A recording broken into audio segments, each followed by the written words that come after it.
এই মিডিয়া গিয়ে 90% ক্রিশ্চিয়ান হয়েছে সেটা দেখে নাই।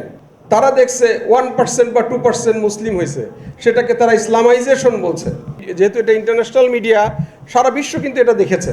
কয়েকদিন আগে একটি গণমাধ্যম পার্বত্য চট্টগ্রামে ইসলামাইজেশন হচ্ছে এটা নিয়ে একটা ইন্টারন্যাশনাল গণমাধ্যম প্রতিবেদন করলো।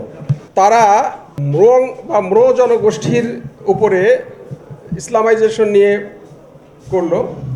আপনারা জানেন যে যারা মুরং পার্বত্য চট্টগ্রামে মূলত বান্দরবনে বসবাস করে, এই মুরংদের মূল ধর্ম আসলে এরা আগে সর্বপ্রাণবাদী বা প্রাকৃতিক ধর্ম তারা পালন করত।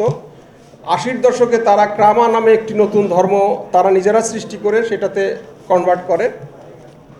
পরবর্তীকালে এই মুরংরা কিন্তু অলমোস্ট 90% ক্রিশ্চিয়ান হয়ে গেছে।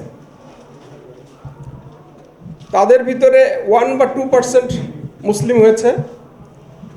এই মিডিয়া গিয়ে 90% ক্রিশ্চিয়ান হয়েছে সেটা দেখে নাই। তারা দেখছে 1% বা 2% মুসলিম হয়েছে, সেটাকে তারা ইসলামাইজেশন বলছে। যেহেতু এটা ইন্টারন্যাশনাল মিডিয়া, সারা বিশ্ব কিন্তু এটা দেখেছে। যারা পার্বত্য চট্টগ্রামের বাস্তবতা জানে না, যারা মুরং জনগোষ্ঠীর এই ডেমোগ্রাফিক সেগ্রিগেশনটা জানে না, তারা কিন্তু মনে করছে যে মুরংদের তো মুসলিম বানিয়ে ফেলা হচ্ছে। কিন্তু অলরেডি মুরংদের কিন্তু খ্রিস্টান বানানো হয়ে গেছে।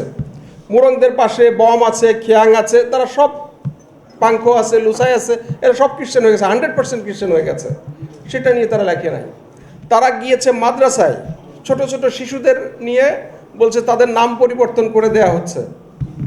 আমি দুর্ভাগ্য, সেই গণমাধ্যমের নির্বাহী সম্পাদক তিনিও পার্বত্য চট্টগ্রামের সন্তান, পার্বত্য বাঙালির একসময় দীর্ঘদিন পার্বত্য বাঙালি আন্দোলন করতেন, লেখালেখি করতেন।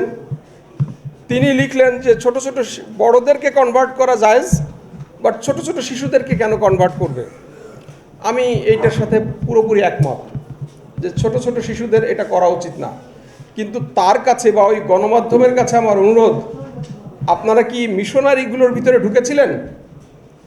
ক্রিশ্চিয়ান মিশনারিগুলোর ভিতরে যে ছোট ছোট শিশুরা আছে তাদেরকে কিভাবে পরিবর্তিত করা হচ্ছে? মিশনারি স্কুল, মিশনারি বিভিন্ন আশ্রমগুলো আছে যে ক্রিশ্চিয়ান মিশনারি চার্চের আওতায় যেগুলো পরিচালিত হয়, সেগুলোতে কি দেখেছেন?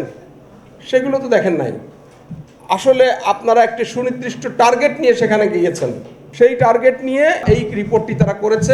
এটা রাষ্ট্রের বিরুদ্ধে, পার্বত্য চট্টগ্রামের সার্বভৌমত্বের বিরুদ্ধে। সবচেয়ে বড় কথা, এই অঞ্চলকে যে একটি ক্রিশ্চিয়ান রাষ্ট্র বানানোর যে ষড়যন্ত্র চলছে, সেই ন্যারেটিভ পয়দা করার জন্য এই রিপোর্টটি তৈরি করা হয়েছে।